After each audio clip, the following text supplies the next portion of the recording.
first message came at 2:13 a.m. If another man even looks at you, I'll bury him. My phone lit the dark room like a warning flare, and the name on the screen, Ryan, my ex, made my chest tighten the way it always had when he lost control.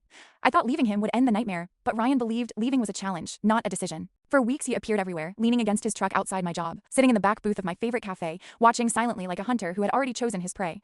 Then the threat started escalating. First, it was texts. Then, voice messages. It had pictures, photos of men who had simply spoken to me, circled in red like targets. "They're lucky I'm feeling patient," he'd whisper through the phone, his voice calm in the way that terrified me most. I stopped going out. I stopped smiling at strangers. I stopped breathing like a free person. And then one night, everything changed. My friend dragged me to a crowded underground fight gym downtown, saying I needed noise, people, something other than fear. The place smelled like sweat, leather, and adrenaline. And that's where I saw him, Ethan, 6'5", shoulders like a wall, hands taped in white gauze, stepping into the cage like he'd been carved out of stone and bad decisions.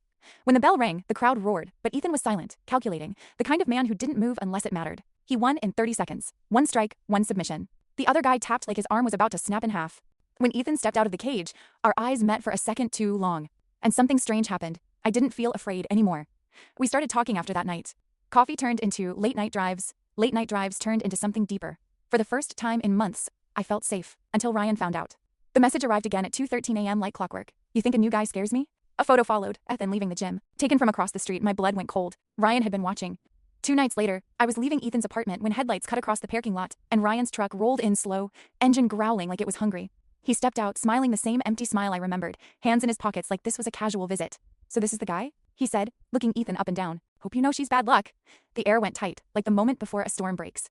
Ethan didn't step forward, didn't puff his chest. He just stood there, calm, towering over Ryan like a skyscraper over a sidewalk. "You done talking?" Ethan asked quietly. Ryan laughed, but there was a crack in it now. "You think muscles scare me?" he sneered, stepping closer. That's when Ethan moved fast enough that Ryan didn't even finish the sentence.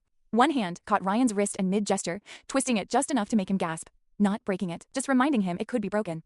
Ethan leaned down slightly, his voice low enough that only we could hear it. "You don't threaten people you don't know," he said. Ryan tried to pull away, but Ethan's grip was iron. The cocky smile vanished from Ryan's face, replaced by something I had never seen before. Fear. Real fear.